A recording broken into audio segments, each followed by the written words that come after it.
Hi, and welcome back to the Love Zone. I'm your host, Lurleen, and I'm joined by my co host, award winning motivational speaker, Golden Mike champ, and urban legend, Ace Got Talk. Ace Got Talk. Greetings in the name of His Imperial Majesty. Ace Got Talk. All praise due to the Most High. Jah Rastafari. How you doing, my gorgeous goddess? I'm very well. How are you? I'm feeling absolutely amazing. Good. Me too. Brilliant. So, they say two's company, but tonight three is definitely not a crowd. Who else have we got with us? We are joined by the wonderful Nicola Carter. She is a momtrepreneur. She is a Forex investor, and she's an international leadership mentor. Welcome, Nicola, to the Love Zone. Thank you Welcome so back. much for having me again. Brilliant. Amazing to be here. Brilliant. Thank you very much. Thank you very much for coming in. Once again, shout out to everybody at home. Shout out to all our regular viewers. Shout out to the guys that put in all your comments and your feedback is just epic. And always, once again, shout out to everybody that's been sending us emails throughout the week with all your relationship dilemmas. If you've got a relationship dilemma and you want to ask us, what's the email address? Ask us at the-lovezone.co.uk. Brilliant. And we will endeavor to read out as many of your emails as we can. Also, I want to shout out to everybody that's been sending in your video clips. Tonight, we've got a real treat for you. I know you've been out on the streets with the camera, speaking to the general public. Yes, I love it. And you've been, I know you do, and you've been asking them their thoughts on polygamy. Polygamy, yes. So we are going to be discussing that later on in the show, polygamy. And we're going to be hearing from what the public think on the matter of polygamy. And I mean, just before we came on there, I put it out on the social media, and already people started sending me voice notes on WhatsApp and etc. So do you want to just tell the listeners, break it down? Okay. Let's break it down before we get into it. We're going to just break it down. And then we're going to read out some of the emails on your relationship dilemmas. Yes. Then we'll have some videos and we're going to hear from our guests. So yeah, just break down what is polygamy. So polygamy is when you're married to more than one spouse, whether you're male or female, and you have more than one husband or more than one wife. That is polygamy. When it's a man having more than one wife, that's called polygamy. So just okay. So polygamy, yes, is either sex, whether it's a man or a woman. Yes, if you have more than one spouse. You have more than one spouse. You're polygamist. You're polygamist. Yes. Now, polygamy. What is that? That's when a man has more than one wife. That's when a man has more than one wife. So, for example, in the Muslim faith. Yes. And we're going to be discussing that in a lot more detail later. So, but there's another one as well. Yes. So if a woman has more than one husband, it's polyandry. Right. If a woman has more than one husband, that's polyandry. Yes. Right. And there is a fourth one. Yes. But we'll save that for later on in the show. So all that and more coming up a bit later. But I think we've got a couple of emails we're going to read out, yeah? Yes, we do. There's a couple of emails to read out. So, our first email.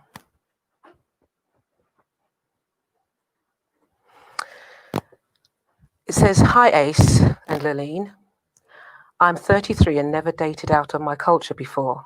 However, I have started dating someone who I really like, but I've been experiencing negative responses from some family members because he's not the same culture as me. Do you have any advice on how to deal with this?" That's interesting. That reminds me of a similar relationship dilemma we had a few weeks ago on the show, and someone was asking about when should I date out? When should I date? When is it okay? When is it okay to date out of your race? Yeah. Out to date. Yeah, and today's question is, she's 33, never dated out of her culture before. She's met somebody, but experiencing negative responses from family members. Interesting.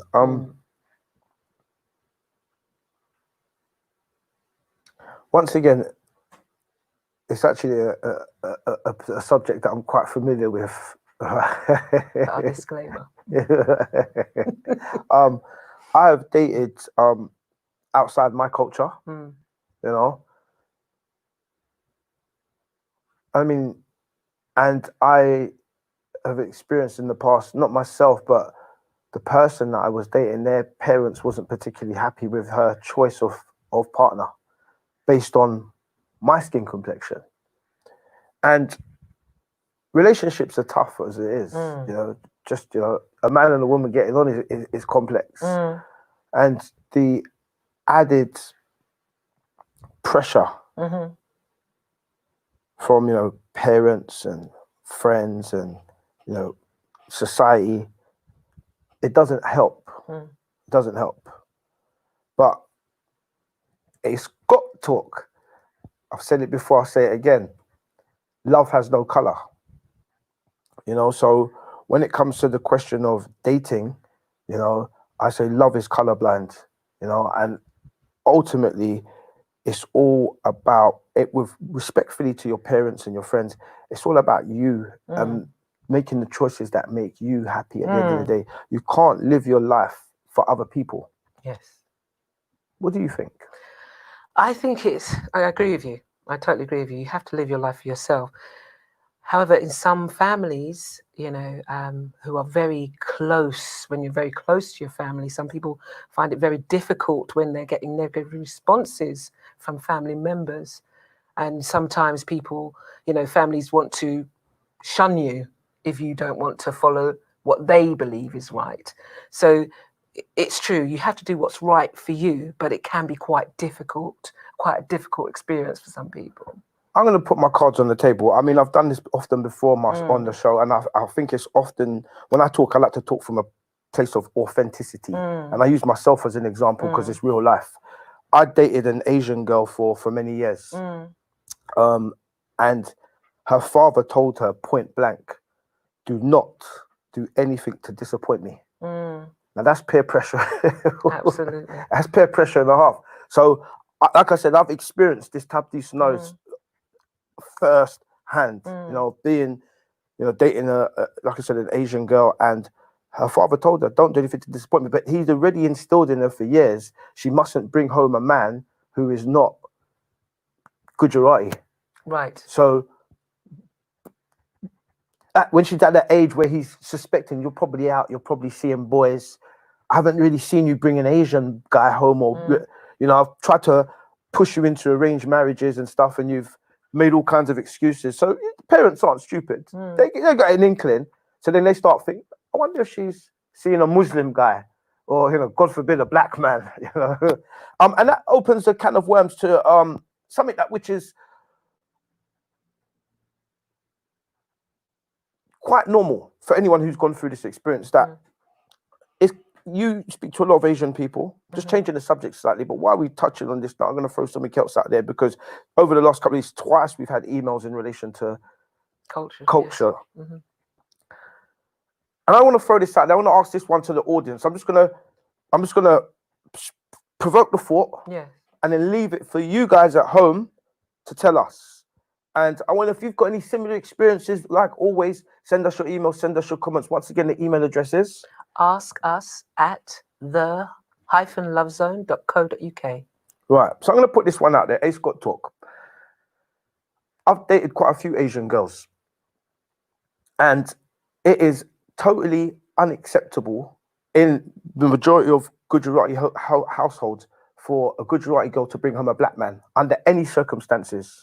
You do not bring a black man under this roof. And the ones that have actually openly come out and said, I'm dating a black guy, they've been disowned. I've seen all them things, their first-hand experience. This isn't no pie in the sky stuff. I'm talking about the life me live. Yeah. So, like I said, you're not allowed to bring a black man home. And the ones that have tried to, be honest with their parents, kick out, disowned, family shunned them. But it is perfectly acceptable for those same Asian girls to bring a Caucasian man home. It's frowned upon, but accepted. John gets accepted into the family. So I'm throwing that one out there. Yeah. What's your thoughts? Yeah. What's your thoughts? And have you experienced something similar? We'd like to hear from you. Do you have anything you want to say on the subject? Yeah, I was just, when you was talking about that, they've been shunned and they've been disowned. It's a hard thing for them to have to deal with. Just like what this person's saying, it's a hard thing, but your whole life is going to change. So it must be quite traumatic, quite hard for someone to have to experience something like that. If you're used to being around your family all the time, and then all of a sudden you can't be because of somebody you want to be because you've fallen in love. Yeah. It's a hard thing. Yeah, and I mean, it doesn't just go on, just to put some balance out there, guys. It doesn't just go on with Black and Asian. It even goes on with Gujarati and Muslim. I know a lot of Gujarati girls that have fallen for Asian guys, but they've been Muslim. And once again, it's unacceptable. He's Muslim, we're Gujarati, it just can't work. Even, in fact, before I came on today's show, a friend of mine, Gujarati, was telling me about another friend of ours who has just finally told her parents after many years of dating this Muslim guy that she's now dating a Muslim guy. And that was the topic they wanted to get me involved in. And I was like, look, I'm not interested. That we're in the middle of COVID. You should have told your parents 5 years ago. Do you know what I mean? But that's another thing that goes on. So it's not this Black and Asian. And I think once again, it's shameful. Ace Got Talk, because this is the love zone. And I'm going to leave it on this one.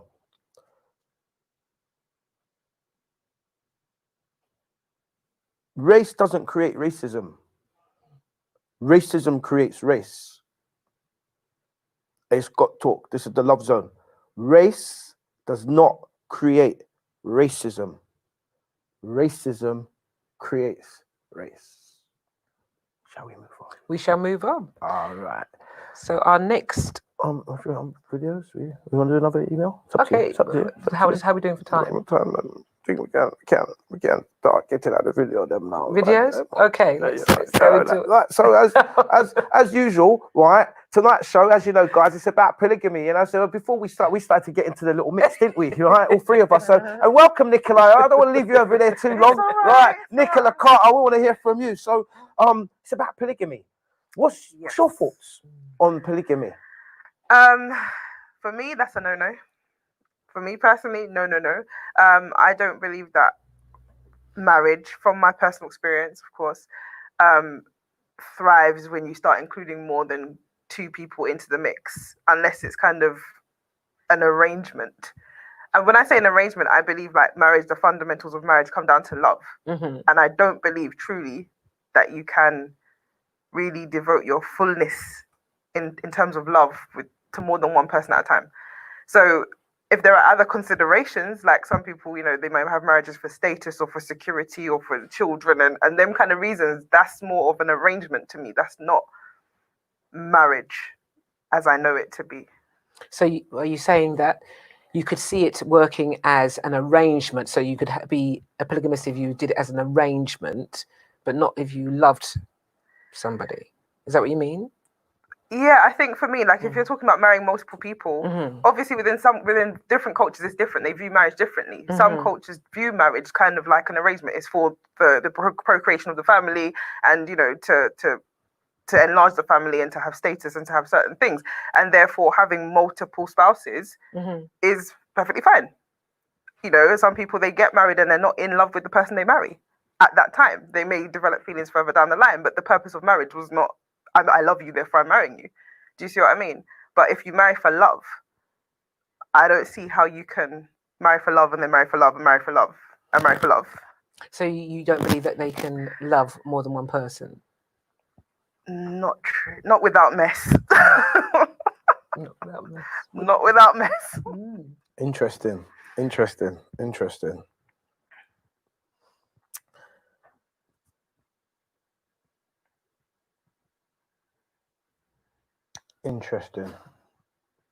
So we done a show a couple of weeks ago. We done sex before marriage,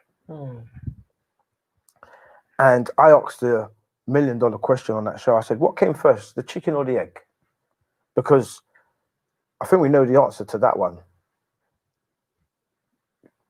Human beings have been on this planet for hundreds of thousands of years, and we've been forming relations and populating the planet. That's how we managed to get to every corner of the world.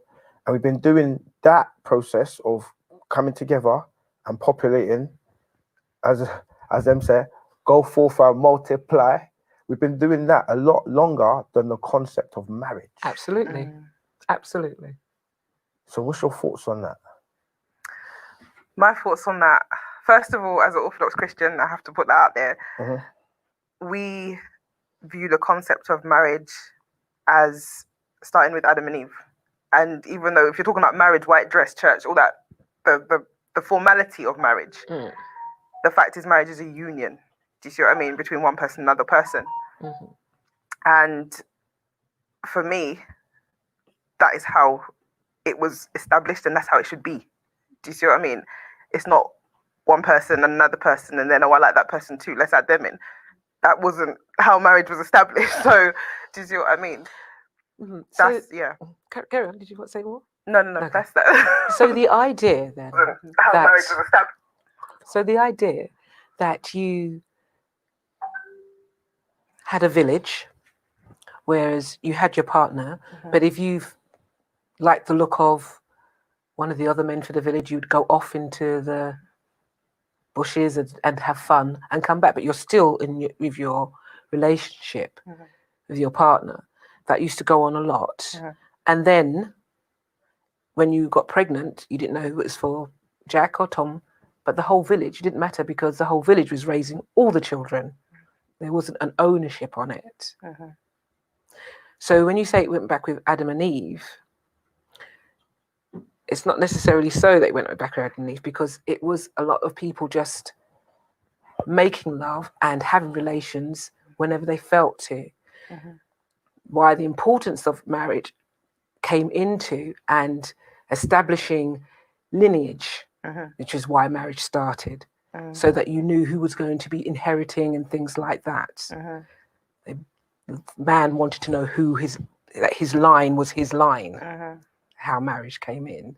So what do you think of that? Yes. Can I read the comments out? Yes, brilliant. Shout out to everybody that's putting your comments in on the live feeds on the YouTube and on the Facebook. I want to shout out to all our regular commenters coming in. Shout out to Stunt Legacy, and he says family is very important. Family most times have your best interest at heart, right? I also want to say shout out to the message that this gentleman's put here. Says, I'd be interested to know the reason why this person is dating outside their culture.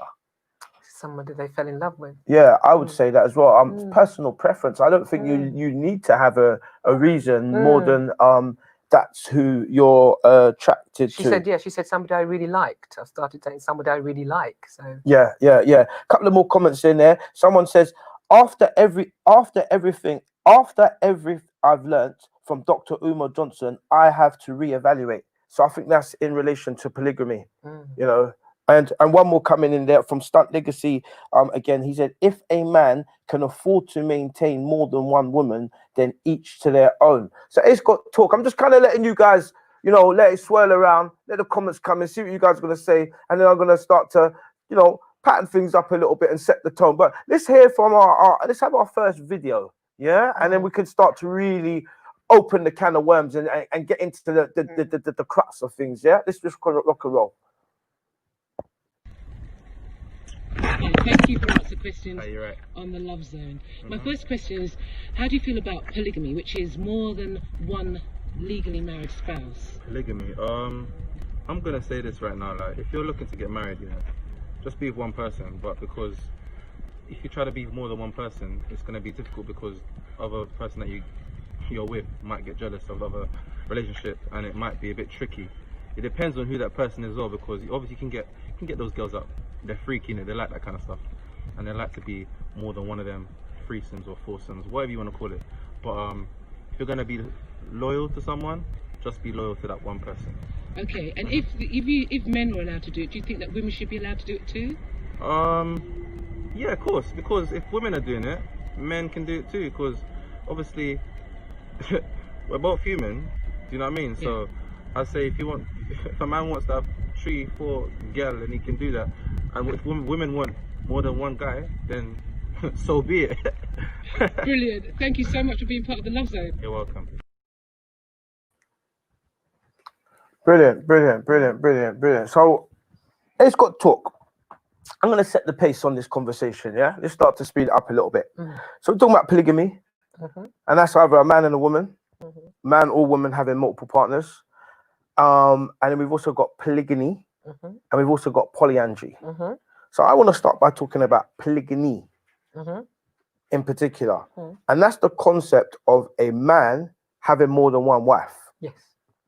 And I want to have this conversation from an unemotional perspective, really more from a practical solutions perspective. And also not only that, but also not only practicality, but psychology. Because Ace Got Talk, I'm a thought provoker. So let's start with the psychology. We all know that, just like in my story, once again, it always goes back to eagles and chickens every time. That's his signature. The farmer that took the eagle's egg and placed the eagle's egg in the nest with chickens, that eagle grew up amongst chickens, so all he ever knew was chicken stuff. He was a born eagle. So when we talk about the concept of marriage, this is something that we're born into. We've been born into a society, and we've been born into a particular structure with a particular mind. That's all we know. Just like the farmer that took the eagle's egg and put it in the nest with the chicken. So even when you ask the question, the majority of people that you're asking the question to are going to give you a biased answer. They can't help it because they're only speaking from a narrative of what they've been taught their whole lives. And what is that narrative? Marriage. One man, one woman. So it's a very difficult conversation to actually have with balance. But let's just use our imaginations for a minute, shall we? So I remember going to primary school, right? And we had these a big family in our school, man. Big families, about 9 of them, brothers and sisters. And they used to talk about having 2 mums. And their dad was married to 2 women. And it was so normal. And I grew up from a young age watching families function like that. A man with 2 wives. A friend of mine, he's a Muslim. His name's Hamza. Shout out to Hamza. Hamza married 3 wives. And I've watched them get on like sisters. They're all in the kitchen cooking together. And Hamza, shout out to Hamza, he's got over 11 kids. Last time I checked, he had 11. He had a football team. He ain't playing. And we know there are parts of the world like Africa, you know, Middle East, where it's quite normal. So as Ace Got Talk, as I always say, yeah, this is my line. You control the diameter of a man's thinking. You control the diameter of a man's knowledge. You control the circumference of his thinking. I'll say it again. Ace Got Talk. You control the diameter of a man's knowledge. You control the circumference of his thinking.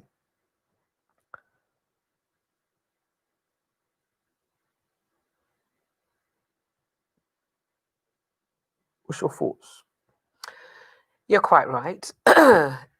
It's that what you're being brought up into becomes the normal. If you're brought up in a family that has more than one dad, it's the normal. So it becomes what people are comfortable with, what they would like in their life, and how they would like to go forward. So whether it's a man doing or a woman doing it, it's got to be what you're comfortable with. That's my thoughts. What's yours, Nicola? No, I completely agree. For me, obviously, my experience is going to be based on living in a Western society with the culture being what it is. Yes.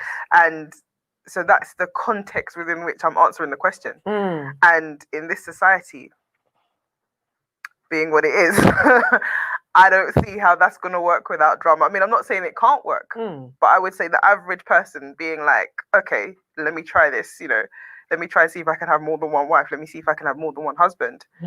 They're going to be treading some very fine lines with those people, trying to make it balanced and to make it fair and to make it. To me, it just spells difficulty. Is it necessary to do it?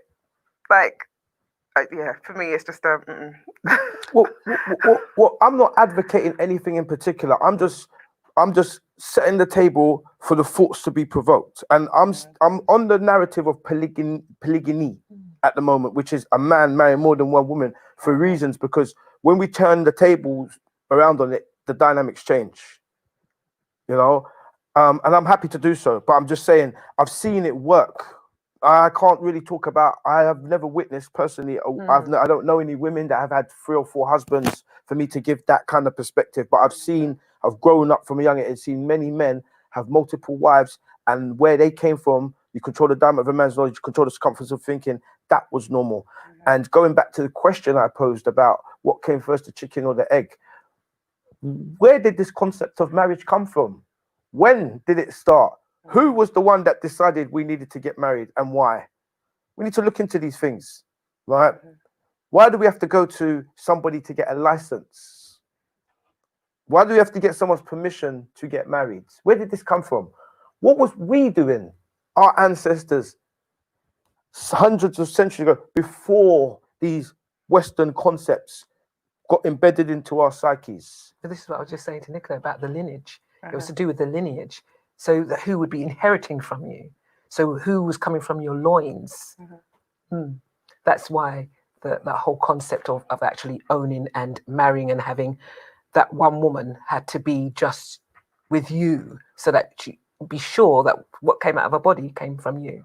Well, it's interesting you say that, because I was doing a little bit of research this week, you know, and I found a very interesting article that was written by the Independent newspaper. Okay. I think I sent it to you. Okay. Should we have a little read? I think the article was entitled, Where Did Polygamy Start, or why? Just like I was looking into where did marriage start? And I've just thrown a few nuggets out there.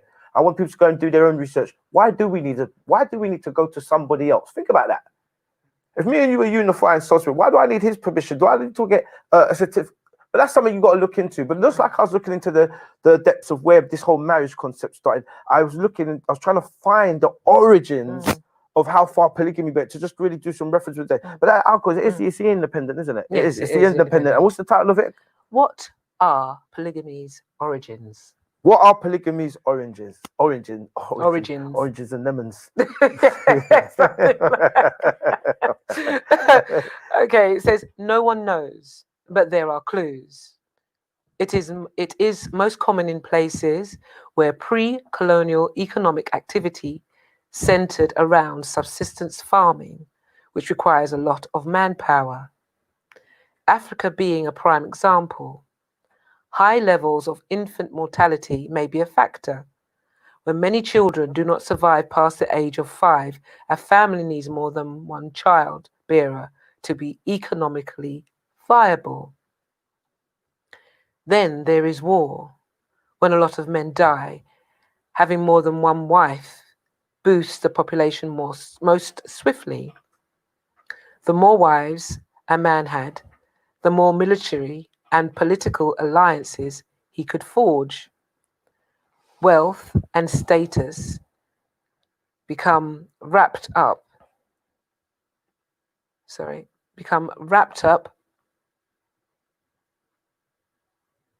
can't see that one now. Is that next screen? Yeah, sorry. Go on. Wrapped up in the number of wives a man had. A larger family became the source of pride, while a smaller one was a symbol of failure and shame. By contrast, in society with too few resources and too many people, polyandry is a way of limiting population growth. A woman can only have so many children, no matter how many husbands she has. Such considerations were often consciously political. Well, very interesting. Brilliant. So it's not the whole depth of the whole history of polygamy, but I thought it was a very interesting read, that particular article. Shout out to everybody logged in on the Facebook, logged in, locked on. Shout out to our Sonia Spencer. She's out there in sunny Ghana, isn't she? Guyana. Guyana. She's here. She's here now. Yes, All right, she's here now. Right. Well, not so sunny then, after all. You know what I mean? And also shout out to Claudette Stewart. Claudette says, I think this one's to you, Nicola, because you mentioned you as a Christian, and it goes against your morals. Claudette says, Mormons practice polygamy. Aren't they Christians? That's a whole nother show. Is this so? Are you sure? It's this one. It's polygamy. It's this one. Thank you, Claudette, for that one. Is it? I don't know. Is it this one? Is it this one? Well, it is because they are Christians, aren't they? So what do you think about that then? Wow, hot seat. Oh, it's hot in here. Okay, all right. So, from the perspective of orthodoxy, right? If you trace back Christianity, and I'm going to say this in a nutshell, very, very briefly. Okay. Take your time. We've got time. We've got time. He's like double bill. If you trace back Christianity, right, to its origins, right, where Christ was here and established his churches, where he started his original churches, where he sent the apostles to go and to preach and to start to replicate what he had taught them, that's where the Orthodox churches started. Through time, those structures, those establishments were mutated and adapted and changed for various political reasons. Do you see what I mean? You know, disputes and falling outs between the churches, and over time they adapt. And you know, the most common example of that, like you know, the Roman Catholic Church used to be the Orthodox Church, and through various, you know, spiritual disagreement, they then kind of were separated and then became the Catholic Church. And even when the Romans invaded, and then, you know, we've got King Henry VIII, he disagreed with Catholicism in that he wanted a divorce. It wasn't permitted. He started his own church. That is where you get these evolutions of different churches, different practices, different beliefs. So if you're saying, are they all Christian? Under the broad umbrella of Christianity, that's why you have so many denominations, because if they didn't agree with something, or for political reasons, there was a dispute, they said, okay, we're doing it this way. And then someone disagreed with that, and we're doing it that way. And you've got this growth. So if you're taking something that is very recent in terms of, you know, that denomination of Christianity, and you compare it to the original, it's not the same. So the teachings are not the same. The teachings are not the same, but are they still Christians? I can't judge whether someone is Christian or not. I can't judge who's going to get into heaven or not. If their belief is as true, like they say, faith as small as a mustard seed, that's for God to judge. I can't tell someone you're not a Christian, you are a Christian. It's not my place to say that. But for you, as you're saying, as the way that you're a Christian, the way that you're a Christian, you have a different the way denominations of are different. Yes. I understand the teachings and the beliefs are not going to be the same. Between denominations, they're different. And I think from an outside perspective, for people who are not Christian at all, that is confusing, because they think Christianity should just be one thing. Why do some people believe in that and some people don't? Why do some people agree with this and some don't? That's why it's not all the same now. Do you see what I mean? Brilliant, brilliant, brilliant.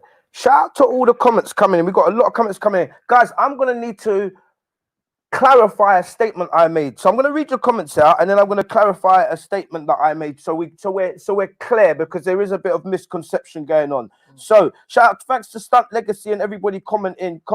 I'm going to pick it up where Stunt Legacy says, if a man can afford to maintain more than one woman, then each to their own. Another comment here, I doubt love is involved yet. Another comment, men are territorial. Polyandry would not work too well if alpha males are involved. Now, polyandry, we haven't started talking about that yet. We're still really talking about polygamy, which is a man marrying a woman. You guys have already jumped the gun. You're talking about the other way around, polyandry. We're going to touch on polyandry. So we've got here, Stunt Legacy agrees polyandry can't work. This comment here comes in, marriage isn't a Western concept. So I said earlier on in the show, I said marriage is a Western concept. And let me clarify what I meant. In fact, and I'm glad you brought that up. We'll go back right down to Egypt, Kemet. The hieroglyphics on the walls depict, the ancient Egyptians passing rings to each other and bonding with. So marriage, you're right, is something that goes way back in our history. However, when I talk about marriage being a Western concept, I talk about all of the Western ideologies associated with marriage, i.e. having to go to the registry office or to get a certificate, a license to get married. I'm talking about that reference. Where did that come from? Look into why you need a license to get married. You'll be very surprised. And I also talk about the whole big white gown and these typical it has to be done this particular way. And that's what I talk about when I talk about the Western marriage, because there's many ways to unify two souls. Yeah, we don't have to put on the big white dress and do it the way they do it, and you got to wear something blue. That's what I'm talking about. On that note, I just want to have a quick little moan while we're talking about Western concepts. There's this new thing that's driving me mad. I don't know if anyone's heard about it. Call your comments. This whole baby cakes, this smashing cake business. Have you seen this? No. Have you seen this? No. Right, there's this new thing over here now. They got it from America, where you know when your baby's 1 year old, all these girls are doing it over here now. When the baby reaches 1, they do a baby cake smash. So they get a cake, they dress the kid up, and they just take pictures of him smashing the cake up. No, it's a new thing. It's gone. All these young mothers are doing it, and I'm like, what I'm talking about? Why are we? Oh no, I'm not meant to do. But look into it, because I've got a friend of mine. She's a photographer, and she's always, I'm just going to do a baby cake. She's going around. She's always for shooting these. You know that it's the new thing. When my baby reaches 1 year old, we do a baby cake smash, and they dress him up with the little French hat and the little bow tie, and they got this nice birthday cake in front of him, and the whole thing is the kid just smashes it up, and he looks so cute getting cake over his face. It's some American concept, but this is what I'm saying. We have to start following these people and them stupidness. Yeah, are we ready for the next? I think we should have the next. Next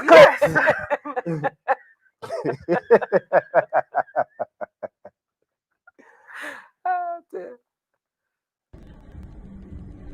Hi guys, thank you for answering questions for the Love Zone. My question is, how do you feel about polygamy? Can you go first? What, me first? Yeah. My personal opinion is it's up to you, whatever you're comfortable with and whatever you and your partner are comfortable with. We're in a monogamous relationship. That's how we have agreed to be.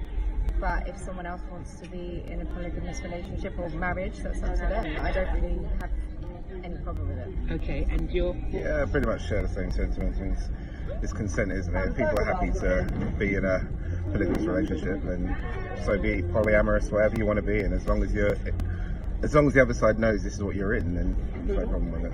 Excellent. And do you feel if a man can be a polygamist, do you think a woman should be able to be one too? Like, why not?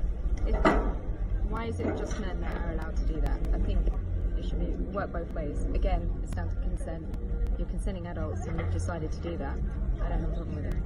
Great. I really don't know what a counter argument to that could be though. It's like, if a man can do it, a woman can do it. Again, like, it's all about what people are prepared to accept, you know what I mean? Like, if a guy's happy to be married to a woman who's got another husband, I think Tilda Swinton had like 2 guys she was living with at some point. They both knew who they were, so it's not a problem. Not for me personally, but it's not a problem. Each their own. Each their own. It's none of our business what people do in their bedroom. None of our business. Excellent. Thank you for being part of the Love Zone. Thank you both. Guys, I want to say a big thanks to all the guys that are coming with the comments tonight. Your comments are coming in thick and fast on the Facebook and the YouTube. Big up yourselves. And don't forget to share the show. Share it on your Facebook groups and also share on your Instagram as well. Guys, I want to shout out to Claudette. You're on fire tonight. I think this one's for you again, Nicola. Right? Right. We'll wait for it. Sorry, darling. Hot seat. So, they mentioned the Mormons. Being polygamists, and then you obviously gave a good, valid, perspective on why you still disagree. But Claudette asks us on the Facebook, she says, I don't recall Jesus saying you can only have one wife. What's your comments to that? I don't recall Jesus saying... Yeah, because she's saying like Christianity, like you should be allowed to have more than one wife. Jesus didn't specify that a man should only have one wife.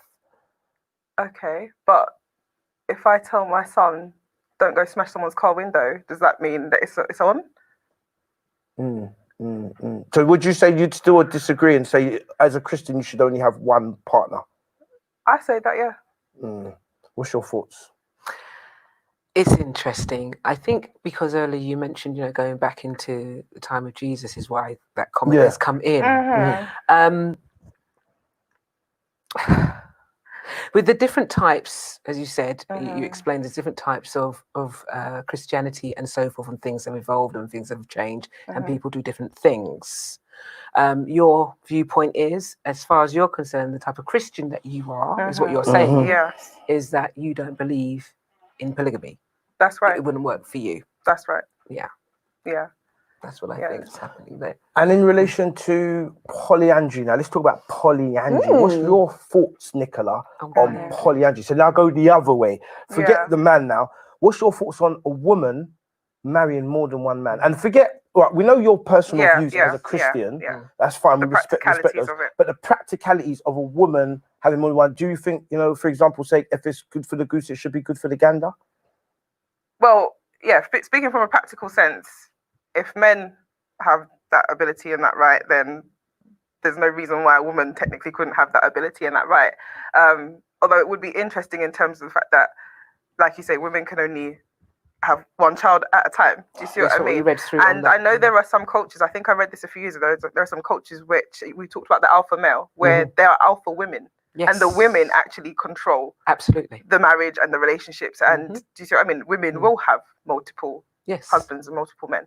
And so obviously it's within the context of that culture, it works. So there's no reason why, you know, it can't work within the context. Well, you absolutely know me. I'm all there for equality. If one can do it, then the other can do it. There is that territorial thing with you're looking at me. There's a territorial thing with men that don't want to know that their woman is having more than one man, although they wouldn't mind it the other way around. Quite rightly what you're saying, there are some villages, there's some places where women are the alpha. Where? And I'm asking you. You are right here. Where? Don't try and gas up yourself from Nicola's point. Don't do it. Don't try to gas up yourself. No, because quite rightly, when we spoke about doing this subject last week, I pointed out to you that there is polyandry. There are places where women have more than one husband. In this article that we just read, in this article, it just mentioned polyandry. It mentioned it, but it didn't say there was anywhere in the world where we know a place where that. No, there is. I can't Google it now. It's but there is one little village in the middle of the Amazon. One little village in the middle of the Amazon. Oh, well, it's a whole big city like New York. A big city like New York. The fact is this: polyandry exists. It happens. Oh. There are situations where people are in polyandry relationships. What's your views on the subject? I believe if that's what both of them. He's looking at me with daggers in his eyes. I'm focused. Yeah. It's called I'm actively listening. It's called actively. I'm actively listening. No, I'm just listening. Okay, so what I believe is this. What you believe? This is what we're interested in. What's your thoughts? What's my thoughts on it? I think if that's what somebody wants to do, and they're in a relationship and they're consenting, and the woman wants to have more than one partner, and the partners are happy with that, I don't see a problem with it. The same way with the other way around. I don't see a problem if you're consenting and you understand the dynamics of it, and you understand that when you were saying before, there could be in either way. There can be jealousies. There can be all of those kind of things. It needs to be. You need to understand what the construct will be and be happy to be in it and work together to make the relationships work, whichever way you're doing it. Whichever way you're doing it, whether you're doing it as a polyandry or polygyny, everybody has to work together to make it work. All right. So all praise due to the Most High. Yeah. Because you know, I say, I work. And chicken, yeah. I'm not chicken, me not a jerk. Understand me? So at the beginning of this conversation, I said, I'm going to approach it from a unemotional perspective, because it's easy as a man to, if I make certain opinions, he's only saying that because he's a man. So I said, I want to look at it from two perspectives. One is the psychological perspective, and the other one is the practical perspective. So I started the show by looking at the psychological aspects of polygyny, and depending on how you were raised, you control the diameter of a man's knowledge, you control the circumference of his thinking, eagles and chickens. We looked at the psychology, so we know that has something to do with our thinking. And once again, you've demonstrated. Thank you for sharing and being open and honest with your personal perspectives. Once again, it's everyone thinks differently, and everyone's got their own way of viewing the world, and there's nothing wrong with that because we're all different. And on this show, all we want to do is just provoke the thought, and give something for people to think Have about. discussion. Food for Have the thought. discussion. Yes, have the debate. You know, so there's no right or wrong. No, There's never a right or wrong. No. It's just decisions and choices that we all make. Mm. So we looked at the psychological perspective. Mm. Now I want to look at the practical perspective. Mhm. Now, quite some time ago, Mm. I know that the ratio to women to men on the planet was 13-1. There was 13 women to every one man on the planet, and that was a while ago. And then you've got to take into consideration, if you say 13-1, then you've got to take into consideration all the homosexuals. So that takes them out of the game. So if there's 13-1, 13 women to every one man on the planet, and then some of those men are now homosexual, they're not in the competition to compete for the females that are left. Similarly, the women. Yes, the gay women, the lesbian women. Right. And then if you look at, once again, the male population, the prison population, because there is a large percentage of men incarcerated. Then if we look at obviously the other mental institutions, etc., and then you look at all the men that were on leave, you look at the ratio. So this is practical now, practicality I lead with. Ratio to men to women on the planet, yeah? If every one man married a one woman, there'll be a lot of women without a partner. Now, in that article, it did just brush over the fact that back in the days, people used to marry for different reasons. Sometimes it was political, sometimes it was to form bonds, to form strengths, to form alliances, but also for practical reasons. Yes. Yeah, there was a lot of deaths to childbirth. So, a man having 2 or 3 wives would increase the chance of them, increasing their family. Yes. Yeah, and you need children to do, some of the laboring and the work. So when we talk about the difference between polygamy and polyandry, I don't never really look at it as because I'm a man, what's best for me. I try and take myself emotionally out of it and try and give an unbiased perspective. And I can honestly say that polygamy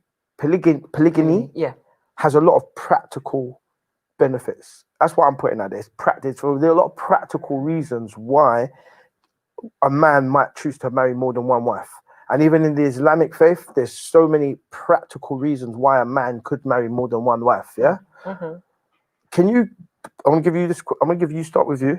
I'm gonna give you a question, and I'm gonna ask yourself the question. Can you each give me at least 3 practical reasons? Yeah, if not one, why polyandry the other way around makes sense? Because I can't think of any, and I'm being serious. Well, in your article here, okay. In your article that you gave me to read, it was saying when you have overpopulation, when you wanted to bring down the population, that's why they said polyandry was there, so that the woman had more than one husband, so that therefore she can't produce as many, so she has more than one husband to bring the population down in places that are overpopulated. Yeah, that's what this article just said. That's what I just read for you. That is not a practical solution. If it's overpopulation, can I finish my sentence? Yes, of course you can. But it is. That is not a practical solution. I'll tell you why. We live in a world that is made absolutely perfect. This world is abundant and there's more than enough for all. There's no such thing as overpopulation. This is a man-made construct. Yeah? The universe can't overpopulate. If you understand the universe, we're constantly expanding. The universe can't overpopulate. So have you got any other reasons? Over practical, because I don't want to start defending that one. Because it's not about defending it, but doesn't that work both the same way? If it's no such thing as over, is there such thing as under? Because your reason then that you need to populate more, so you have more than one wife. I didn't give any. We just had that in the discussion. No, I didn't give any practical reasons there. I'm just saying. There's many practical reasons. We're just going on the fact of, can you give me a practical reason for polyandry? As far as I'm concerned, if consenting people want to have that as a type of relationship. We covered that already. We covered that earlier on in the show. If you can't, just say no. Just bow out and say I can't. It's not about a practical. When you're no, it is, because it's a question I've asked. For a practical reason. Yeah, if you can't give one, just say I can't give a practical. There's no point being wrong and strong. This is what I look at. It's not about being wrong or strong. If you can't, then just because remember what happens with the clips, right? And once again, it's I told you this. If you control the diameter of a man's knowledge, you control the circumference of his thinking. Whenever we have any male-female conversation, yes. Well, if it's good for one, it's good for the other. It's just the easy way to just, and that is. It's not what I'm saying. Can I finish? Yes, it's damaging. So I want to go deeper on it, right? I want to go deeper. So I'm saying, have you got a practical reason, right? We're not gonna that you can give why it would be practical for a woman to marry 4 husbands in one go. For one woman to have 4 husbands. That's it. I've got 4 different men that I'm sleeping with, married to. Right? Give me one practical reason. If you can't say, I can't. In certain countries where there is less, like you're saying, some places where there's less men, yeah, where there's less women to men, yeah, there's less women to men. I think like Guyana is one of those, yeah. There's more men and less women, so they might have to share because there's not as many women available to them. Yeah, so that's a practical reason. Not a practical reason for a woman. All right, cool, fair enough. That's your answer. Okay. Let's move on. Nicola, darling, can you give a practical reason why? It's just a conversation. It's not an Ace versus you. Just we're talking practical reason. You should give her a little answer for herself. It's like let answer for herself. She's got time. A practical reason why women would have multiple husbands. If you're trying, hang on, let me think about this. The only reason I can think of is if there are more men than women. But that's not a practical. And the article didn't say that. No. I'm just saying if, like, for example, it depends on the construct of that society. I can't see a reason for it. Thank you. That's fine. Because all I wanted to get down to is the fact that any conversation we have about a man versus a woman, it's easy to say, yeah, well, if it's okay for the man, it's okay for the woman. If it's okay for the woman, it's okay for the man. And what we need to do, each one teach one. Perfect harmony in life is masculine and feminine energy. You can't have one without the other. You got all masculine energy, it can't work. You got all feminine energy, it can't work. You have to have a balance of both.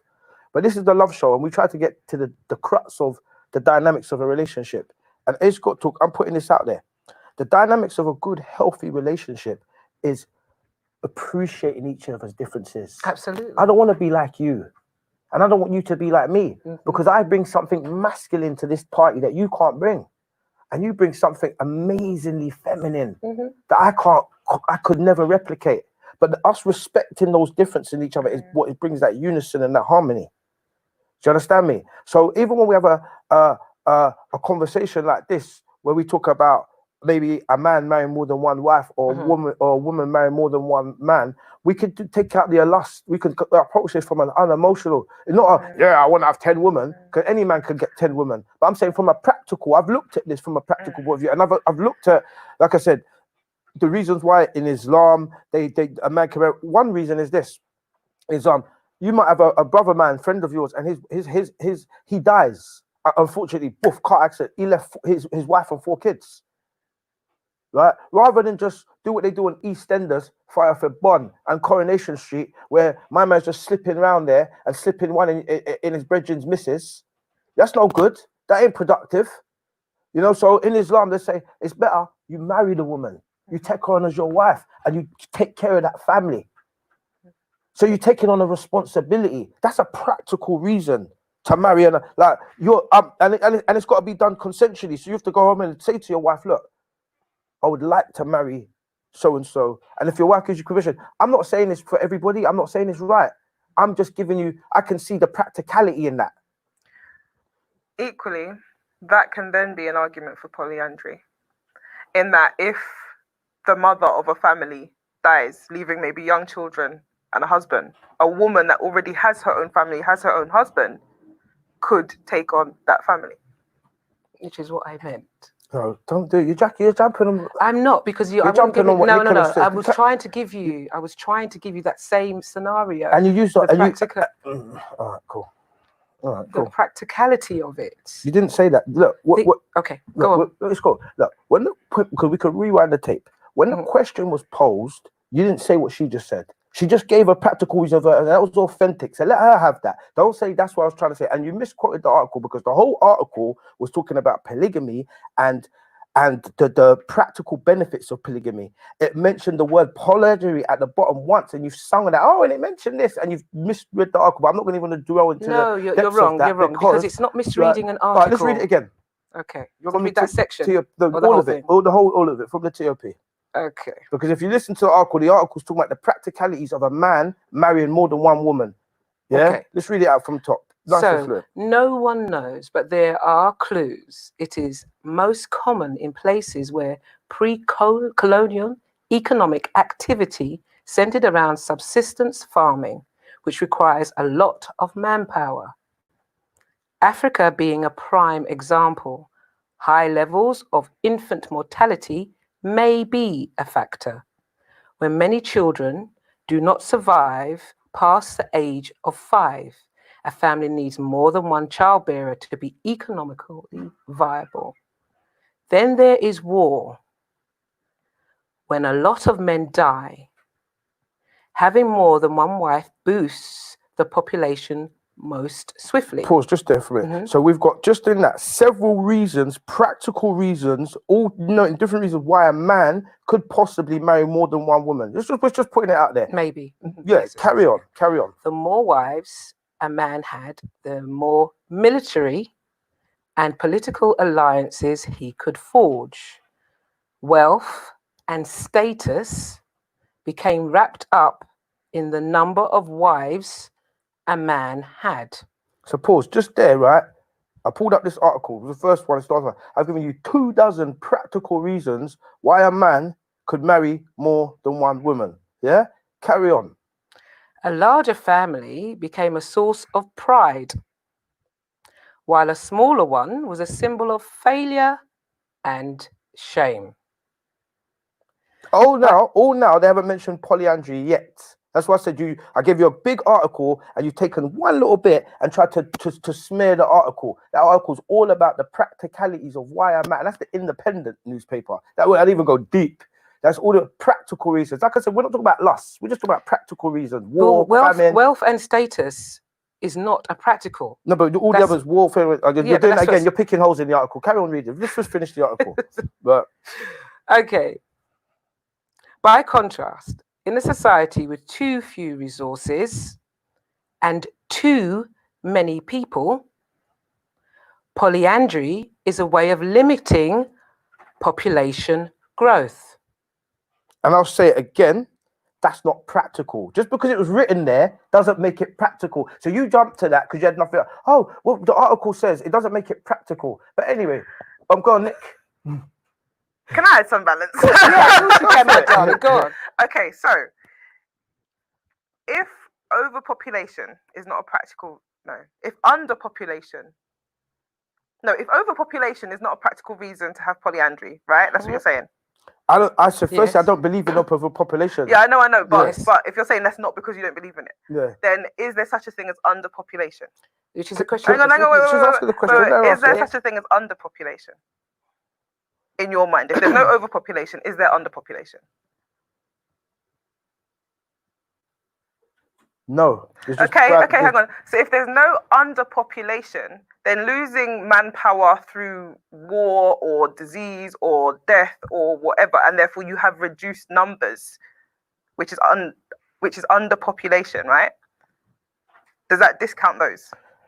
When you ask a question about population, we're talking about population as a whole world. But you could have underpopulation in your family. But it doesn't mean there's underpopulation in the world. No, I know. You understand? Yeah, underpopulation in your family. I'm talking about within whatever let's break this down, because this is interesting. Because I've got 2 women, 2 against 1, which is beautiful. So, all right. So, I want to ask it one more time, then we're going to move on. Yeah, but if you're happy to, yeah, unless you want to say something. But here's the joke. So let me just flip it on the script, because it's fine. I think I've exhausted the point. Can you give me another reason then? So can you give me, because I've given you 24 reasons for the practicalities of polygamy. You've given me 1. Right. Yeah. Can you give me another? No. It's only the balance. That's what I'm saying. If something applies in the polygyny sector because of a certain reason, if the reverse happened in a different society that would, for me, balance it out for polyandry. Yeah. But only if it works for one, if the reverse happened, then that would be the reason. Brilliant. But, Guys, yeah. it's a mad thing. And I can't believe the time's just flown away with us. Right? We're We haven't finished swiftly even the videos. running out of time. So what we're going to do is we're going to finish this conversation next week. We've got another 2 videos to play, and we want to hear, well, from what we've started tonight, we want to hear your thoughts and comments. I know the inbox is going to go nuts this week. Where's the email quickly?